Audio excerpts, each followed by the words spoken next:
기도하시겠습니다.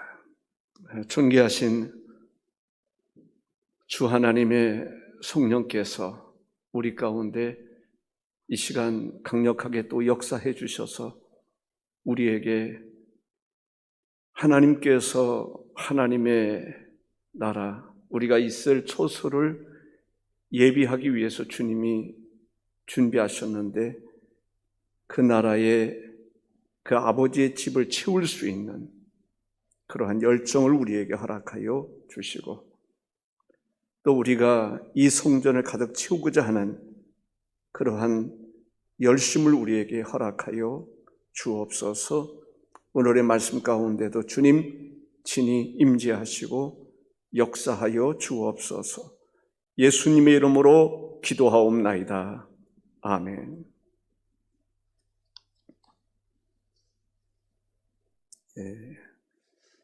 오늘 맥주절입니다.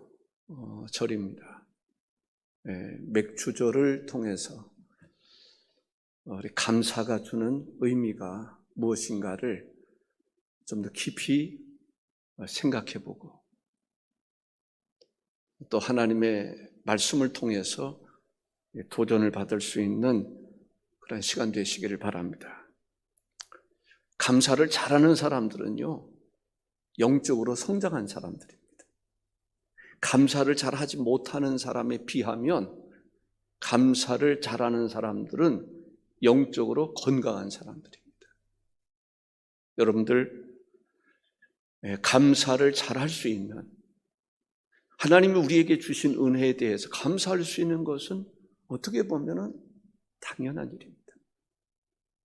성경은 감사하는 자가 되라, 힘써서 감사하라, 이렇게 말씀하시는 것을 볼 수가 있습니다. 우리가 어떤 사람 만나면 행복하죠? 만나서 행복한 사람들이 있어요. 만나고 싶은 사람들이 있어요. 만나고 싶은 그리스도인들이 있어요. 어떤 사람일까요? 작은 일에도 감사할 줄 아는 사람들은 만나고 싶습니다. 내가 작은 것 선물 줬어요. 근데 그것을 정말 감사함으로 받는 사람들에게는 또 주고 싶은 마음이 생깁니다. 만나고 싶은 생각이 드는 거죠. 작은 것에도 고맙게 생각하는 사람들, 사랑해주고 아껴주고 칭찬해주고, 그런 사람들은 만나면 만날수록 행복합니다. 아멘이십니까? 그런 사람 되시기를 바랍니다. 여러분들을 만나서 행복한 사람 될 수 있기를 바랍니다. 아멘이십니까? 감사합니다. 아멘 한 사람에게는 하나님이 축복을 따따블로 주시면 좋겠어요.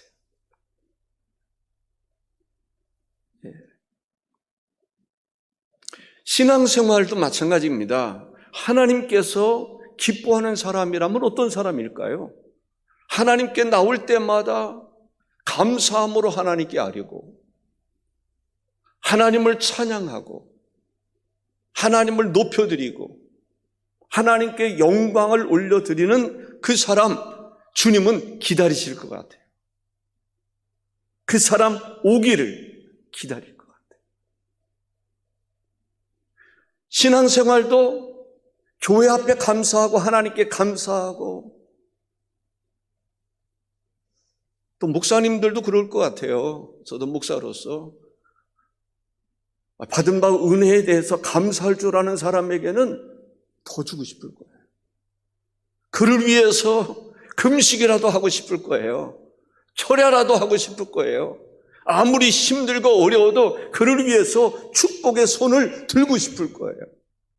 왜냐하면 목사는 하나님을 위해서 존재하는 사람이고 교인들을 위해서 존재하는 사람들입니다. 저는 그렇게 살아왔습니다. 그것은 당연한 일이라고 저는 생각하면서 살았습니다. 여러분들은 여러분들을 충족시키지 못하는 그런 부분이 있을 거예요.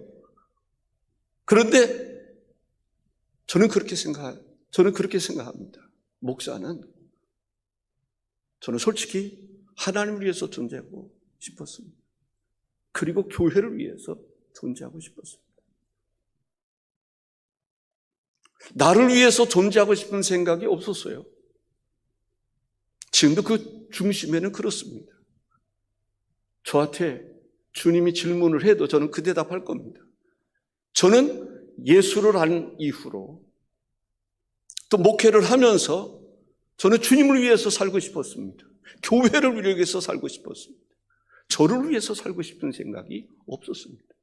지금 주님이 그래, 그 말은 맞을 거예요. 그렇게 저에게 말씀하실 거예요. 그래, 내 말이 그 말은 맞아. 내가 참 부족하고 연약하지만은 내 중심 속에 그래, 나를 위해서, 주님을 위해서 살고 싶었지. 살려고 힘썼지. 그리고 교회를 위해서 살고 싶었지. 너를 위해서 살고 싶은 마음이 별로 없었지. 그 말은 제가 설교를 하면서도 주님이 그래, 그건 맞아.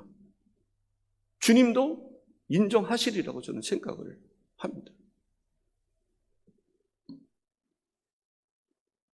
저 왜 이 얘기를 하는지는 모르겠는데 저는 그렇게 살아왔어요. 그리고 앞으로도 그렇게 살고 싶은 생각입니다. 예배를 드리는 여러분에게 있어서 가장 좋은 예배가 뭘까요? 저는 성막론을 공부를 하면서 집회를 하면서요, 제가 정말 감동이 많이 됐어요.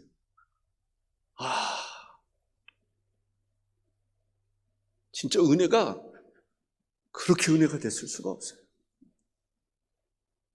성도들이 하나님께서 정말 기뻐하시는 예배는 분향단의 예배다. 모든 영광을 하나님께 올려드리고 감사를 드리고 찬양을 드리고 주께 경배하는 것, 그보다 더 귀한 것이 어디 있을까? 여러분들 예배하는 목적이 하나님께 감사하고 싶고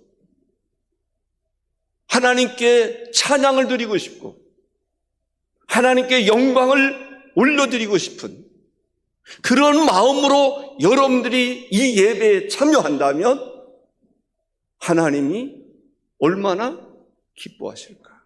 그런 사람에게는 하나님께서 분명히 복을 더해 주시리라고 있습니다.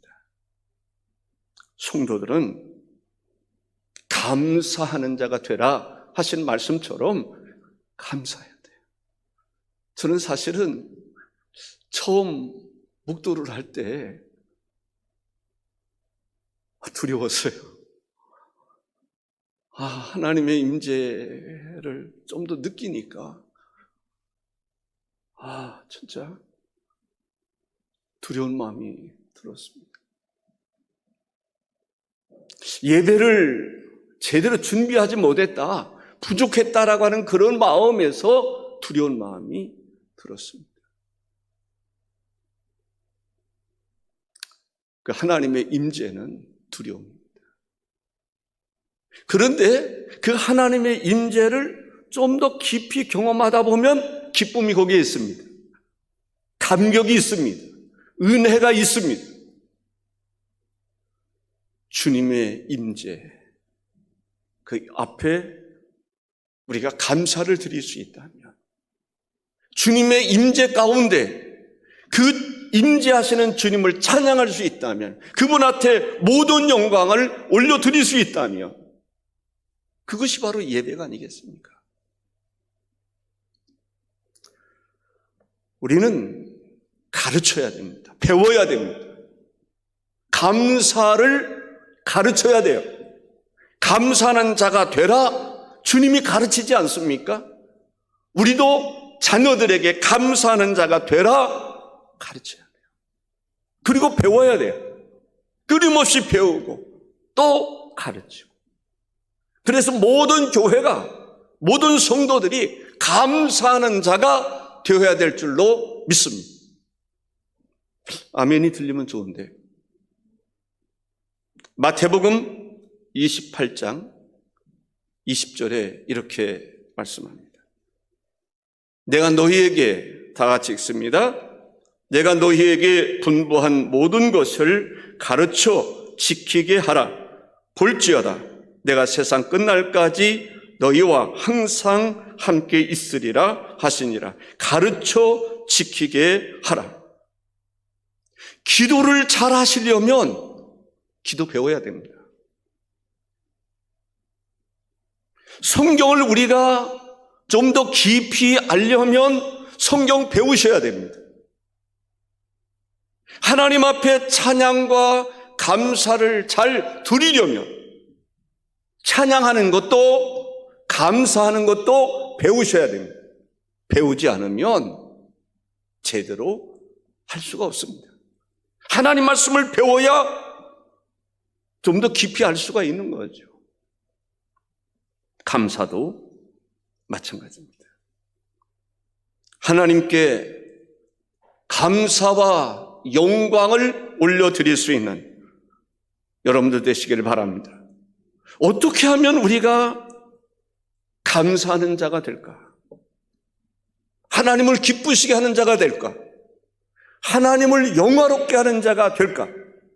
하나님께 영광을 올려드리는 사람이 될까? 그런 사람을 만나시면 됩니다. 그런 사람과 가까이 하시면 됩니다. 그런 사람과 사귀시면 됩니다. 그 사람들을 보면서, 그 사람이 감사하는 것을 보면서, 그 사람이 하나님께 영광을 올려드리는 것을 보면서 아, 저렇게 하는 거구나. 배우는 것이 중요합니다.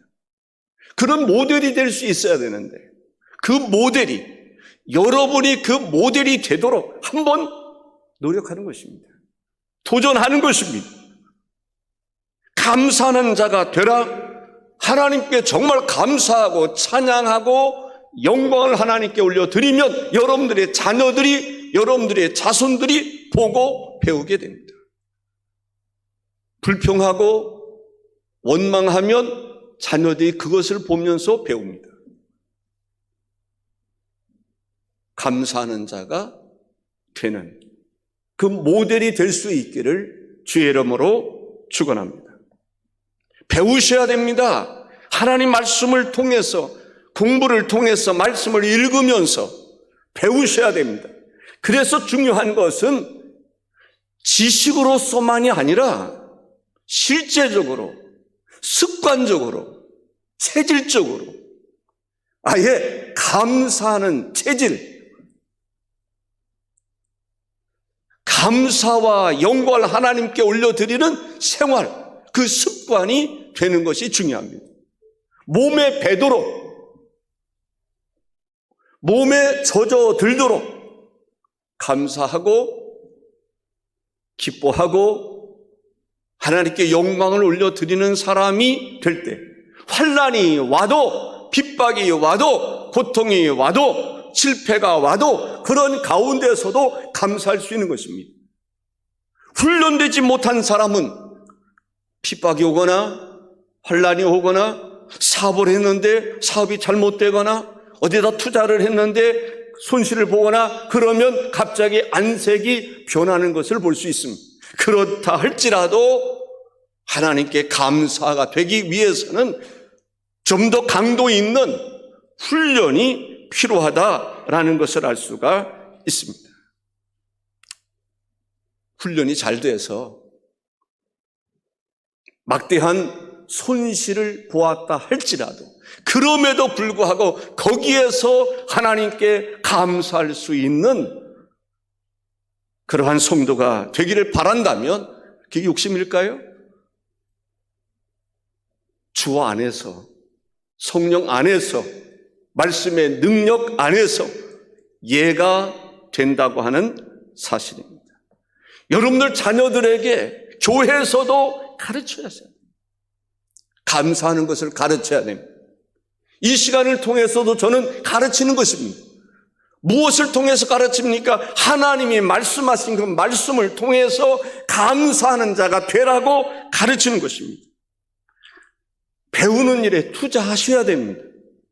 여러분들 자녀들을 위해서 공부를 잘하도록 투자하지 않습니까? 학원도 보내고 학교도 보내고 투자하지 않습니까? 기술을 배우기 위해서도 시간과 물질을 투자합니다. 예술을 배우기 위해서도 물질과 시간을 투자합니다. 그렇다면 영적인 일, 하나님이 기뻐하시는 신앙생활을 위해서도 투자하셔야 됩니다. 가장 가치 있는, 가장 귀한 투자는 바로 영적인 투자라고 말할 수가 있습니다. 골로새서 2장 7절에 저는 이 말씀을 읽으면서 참 감동이 됐습니다.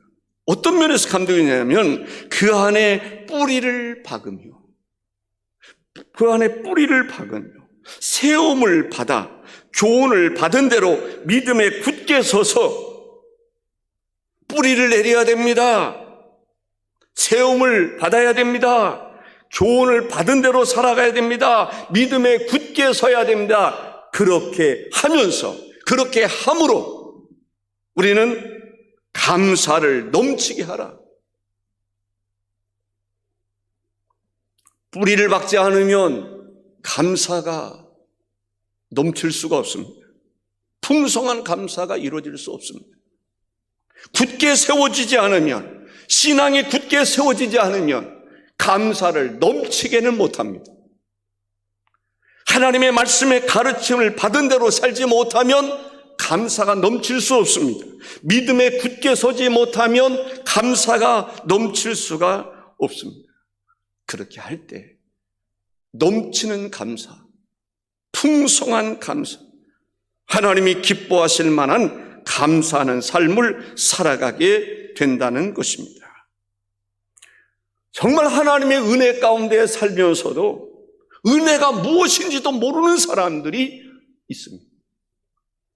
풍성한 하나님의 은혜를 경험하면서도, 풍성한 하나님의 은혜 속에 살아가면서도 은혜가 무엇인지 깨닫지 못하고 살아가는 사람이 있습니다. 감사를 배우지 못하면, 감사를 알지 못하면 감사해야 할 그 상황에서 감사할 수가 없는 것입니다. 감사를 배울 수 있어야 됩니다. 주님이 말씀하십니다. 무교절을 지키라, 칠칠절을 지키라, 초막절을 지키라고 말씀합니다. 세 가지의 절기를 지킬 것을 말씀하고 있습니다. 유월절을 지키라는 것입니다. 무교절을 지키라는 것입니다. 무교절은 유월절을 말하는 것입니다. 근데 이 세 절기에는 항상 추수가 이루어지는 것을 볼 수가 있습니다.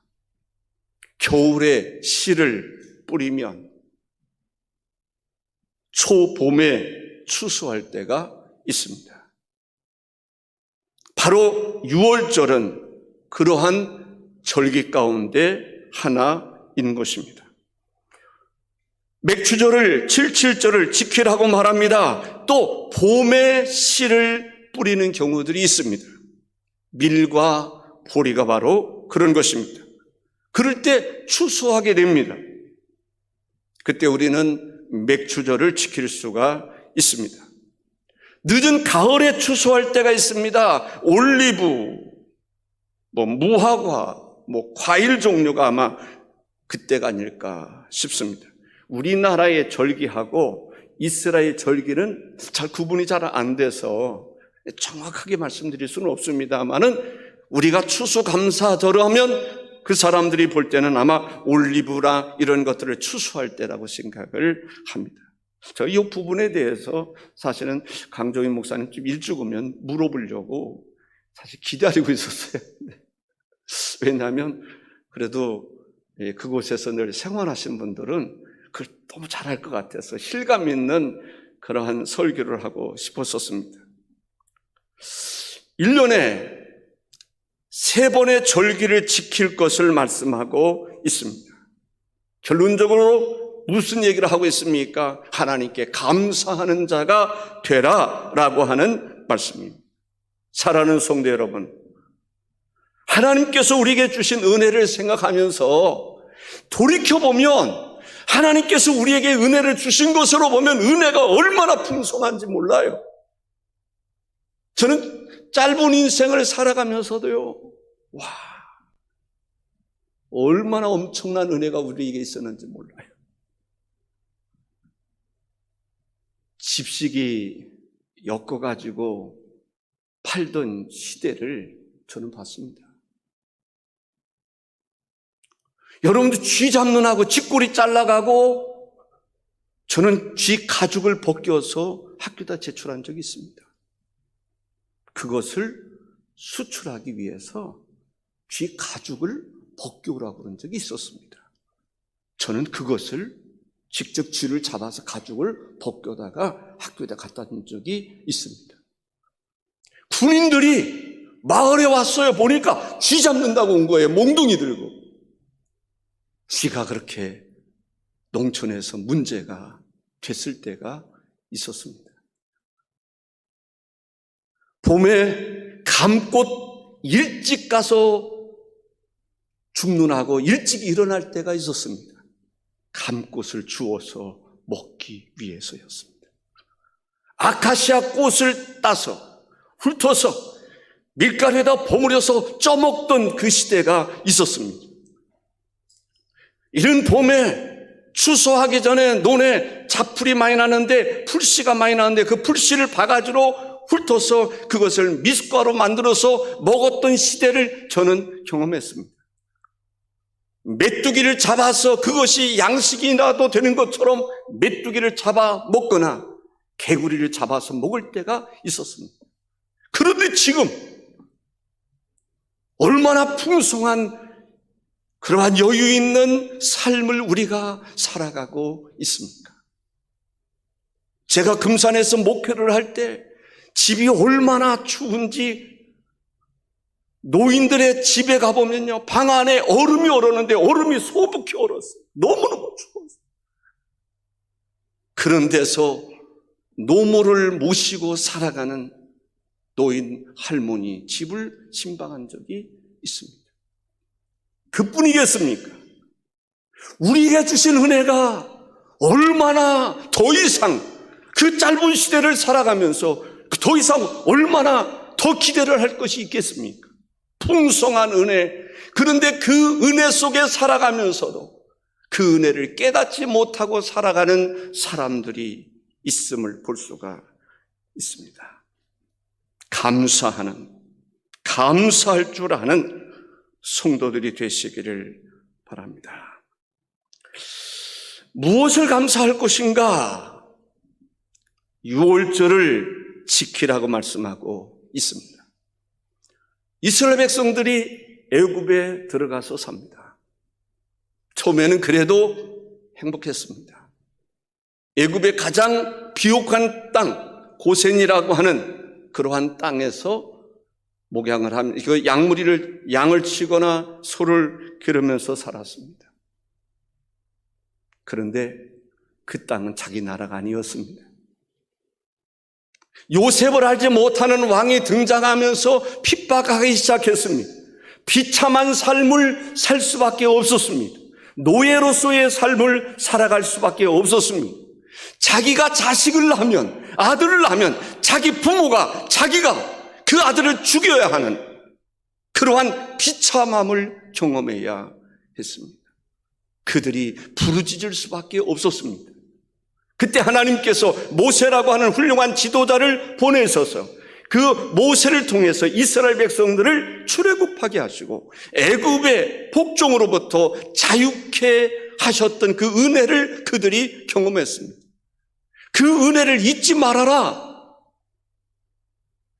마치 우리나라도 6.25를 겪으면서 우리도 공산화될 수밖에 없었습니다. 지금 북한처럼 공산화될 수밖에 없는 상황에서 미국을 비롯해서 유엔군이 도와줌으로 우리가 자유로운 국가가 되었던 것입니다. 교회가 생겼습니다. 북한은 있었던 교회를 다 허물어야 했습니다. 주의 동족은 다 죽임을 당했습니다. 예수를 믿을 수 있는 자유조차도 빼앗기고 말았습니다. 그러나 우리 대한민국은 어떻습니까? 이승만 대통령을 비롯해서 특별히 기독교인들이 기독교에 의해서 세워진 나라라고 할 수 있는 나라가 대한민국입니다. 경제적으로 볼 때나 여러 어떤 모습으로 볼 때 남북과 비교할 수 없는 은혜 가운데 우리가 살아가고 있습니다. 그런데 그 은혜를 기억하지 못한다면 참으로 어리석은 사람이 아닐 수가 없습니다. 6월절에 어린 양으로 말미암아 이스라엘의 자유가 선포될 수 있었습니다. 그 6월절을 지키라 말씀하시는 것입니다. 바로 오늘 우리로 말하면 하나님의 구원의 역사를 경험하는 것입니다. 하나님께서 우리를 죄악 가운데서 구원해 줬다는 이 구원의 감격을 아셔야 됩니다. 기억하셔야 됩니다. 구원해 주신 그 감격에 감사할 줄 아는 성도가 되어야 될 줄로 믿습니다. 맥주절을 지키라고 말씀하고 있습니다. 일용할 양식을 하나님께서 주시는 것입니다. 단 하루 지키는 그런 절기를 할지라도 하나님께서 광야에서 이스라엘 백성들에게 날마다 일용할 양식을 주셨습니다. 할렐루야. 얻을 수 없는, 누가 그렇게 할 수 있겠습니까? 누가 그러한 계획을 세울 수 있겠습니까? 하나님만이 하실 수 있는 그 위대한 하나님의 일이 어디에서 이루어졌습니까? 광야에서 이루어진 것입니다.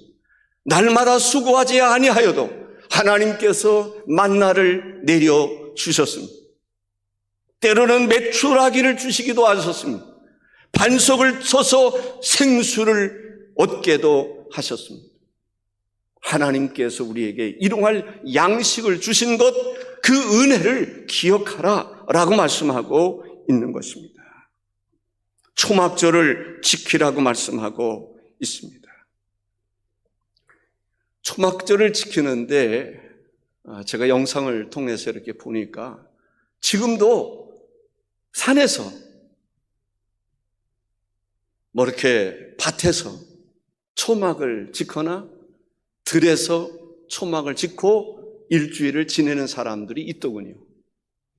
어떤 사람은 아파트가 됐든지 그런 옆에다가, 집 옆에다가 초막을 짓고 거기서 지내는 사람들이 있었습니다. 그러한 삶을 통해서 하나님께서 광야 생활을 통해서 어떻게 하나님이 우리를 인도하셨는지, 어떻게 이스라엘 백성들을 보호해 주셨는지, 어떻게 하나님이 보호를 주셨는지를 기억하면서 지내는 것을 본 적이 있습니다. 초막을 짓고 그곳에서 일주일을 지내면서 한 주간을 보내면서 감사하는 것을 하라, 이렇게 말씀하고 있는 것입니다. 우리는 감사가 곧 제사입니다. 우리가 하나님께 감사하며 살아가는 삶이 되기를 바랍니다.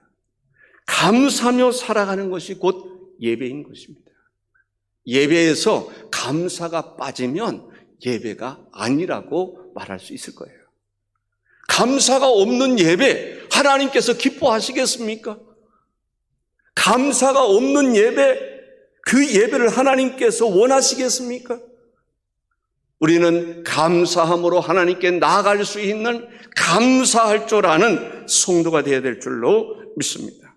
신명기 16장 2절에 여호와께서 자기의 이름을 두시려고 택하신 곳에서 소와 양으로 내 하나님 여호와께 유월절 제사를 드리되 라고 말씀하고 있습니다. 아멘 아멘 하니까 너무 좋아요. 김영록 장로님 감사해요. 네, 반응이 있으면 참 좋아요. 네, 힘이 나고 그렇습니다. 우리가 하나님 앞에 감사를 고백할 수도 있어야 돼요.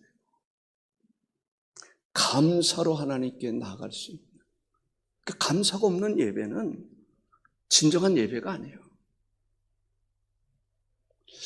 우리 한번 돌이켜볼 필요가 있어요. 우리는 얼마나 하나님 앞에 감사하며 살아가고 있는가. 감사가 차고 넘칠 수 있기를 바랍니다. 야, 저 사람 정말 감사하며 살아가는 사람이구나. 감사할 줄 아는 성도가 되실 수 있기를 바랍니다. 에베소서 5장 19절과 20절을 한번 읽겠습니다. 다 같이 한번 읽어보겠습니다. 시와 찬송과 신령한 노래들로 서로 화답하며 너의 마음으로 주께 노래하며 찬송하며 감사해 우리 주 예수 그리스도의 이름으로 항상 아버지 하나님께 감사하며. 하나님께서 기뻐하시는 예배는 찬송이 있고 하나님께 영광을 올려드리며 하나님께 감사하는 예배를 하나님께서 기뻐하신다는 것을 알 수가 있습니다. 그러한 예배를 회복할 수 있기를 바랍니다. 끝으로 한 가지 더 말씀드린다면 감사는 모든 사람이 다 해야 돼요. 성경 보면은 이 절기에, 새 절기에 남자들이 하나님의 얼굴을, 한 남자들을 향해서 하나님 앞에 얼굴을 보이라 이렇게 말씀하고 있습니다.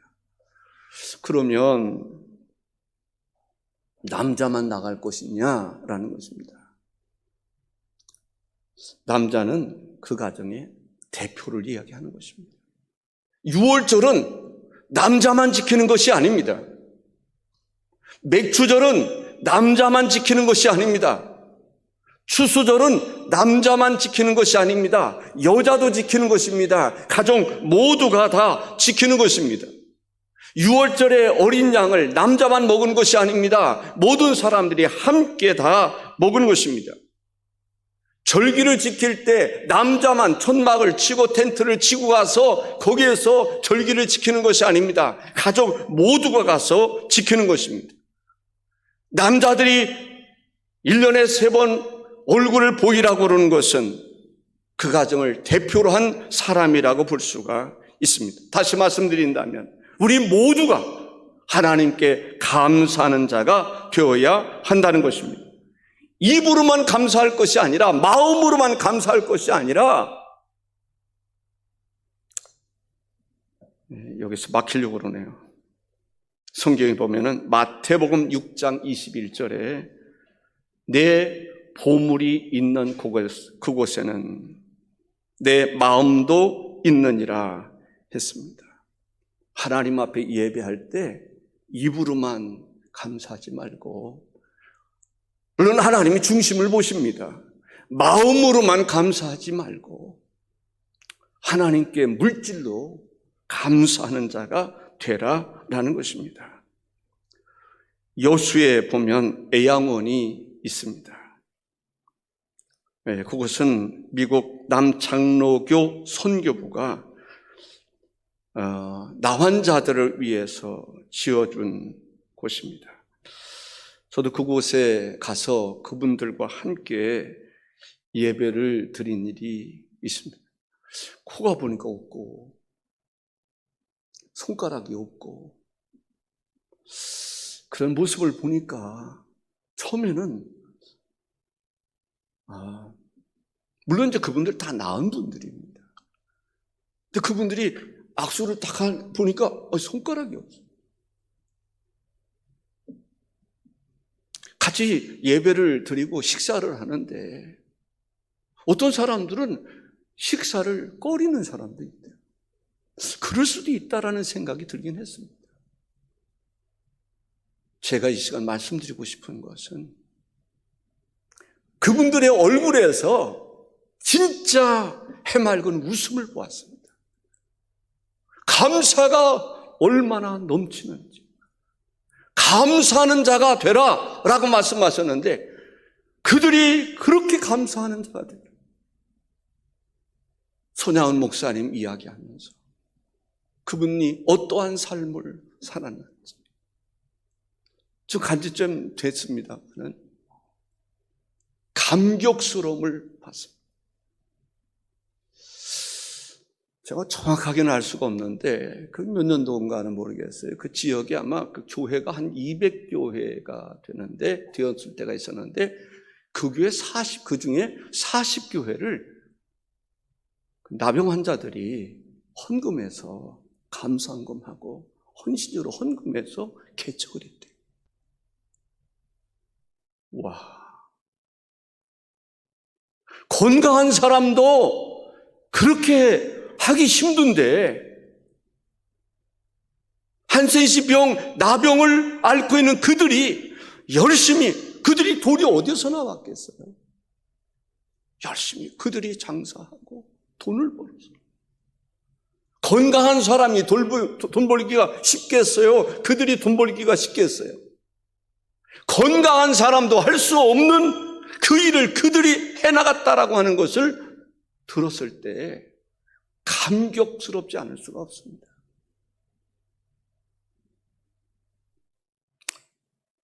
그때 그 일을. 근데 그분들이 지금 많이 돌아가셨겠죠. 지금 어떻게 모이는지 모르겠어요. 그분들이 지금도 좀 살아계신 분들이 있으면 그분들 살아계실 때 우리 교회도 한번 가보는 것도 좋을 텐데.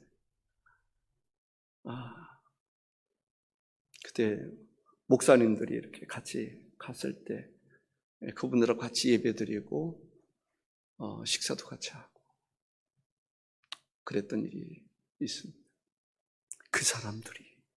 그 사람이라고 해서 뭐 차별하려고 그러는 건 아니에요.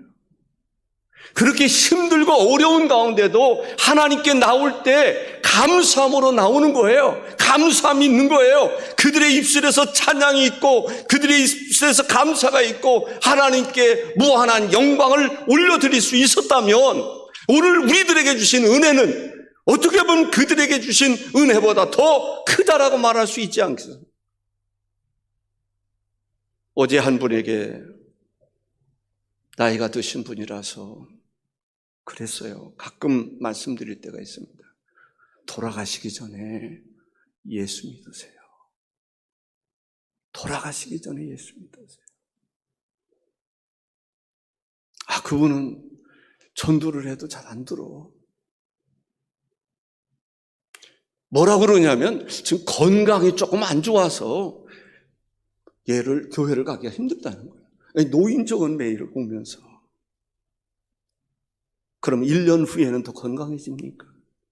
제가 그 얘기했어요. 1년 후에는 예수를 믿을 수 있는 건강이 주어지겠습니까? 자기 아들도 예수 믿고 며느리도 예수 믿고. 기회는 항상 있는 게 아닙니다. 그랬더니 그분이 자녀들이 참 잘 됐대요. 근데 이야기하는 것 가운데 하나가 첫째는 건강이 안 좋고 또 하나는 교회가 뭐 헌금하라고 그러는데 헌금할 돈이 없다. 돈이 없다기보다는 아까운지도 모르겠어요. 가슴이 아프더라고요. 몇 차례 이야기했습니다. 그러다 지옥 가시겠습니까? 그러다 지옥 가시겠습니까? 우리가 하나님께서 이스라엘 백성들에게 절기를 그렇게 지키라고 그러는데 실제적으로 이스라엘 백성들이 절기를 잘 안 지킬 때가 많았어요. 마땅히 지켜야 영적인 부흥이 일어나는데 절기를 안 지키는 거예요.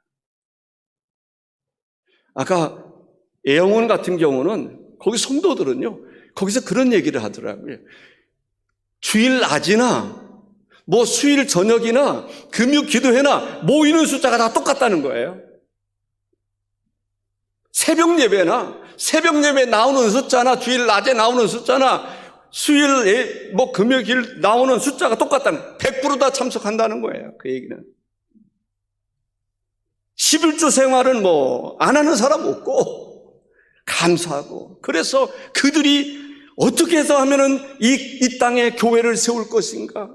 교회를 한 교회 개척하고 또 개척하고 또 개척하고 성령에 속한 사람이 아니었을까? 그렇지 않고서야 어떻게 그런 역사가 일어날 수 있겠습니까? 주님이 말씀하십니다. 감사하는 자가 되라. 기도하시겠습니다. 주 하나님 아버지, 주님, 하나님께서 우리에게 주신 은혜를 생각할 때 넘치는 은혜를 감사하는 자가 충분히 되고도 남을 수 있는 그러한 은혜를 우리에게 허락해 주시는 줄로 믿습니다.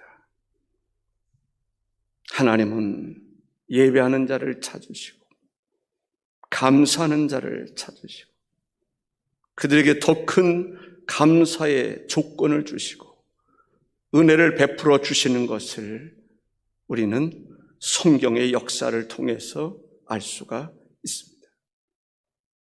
하나님, 우리의 마음을 여시고 심령을 여셔서 하나님께 참으로 감사하며 살아가는 성도들 되게 하옵소서. 예수님의 이름으로 기도합니다.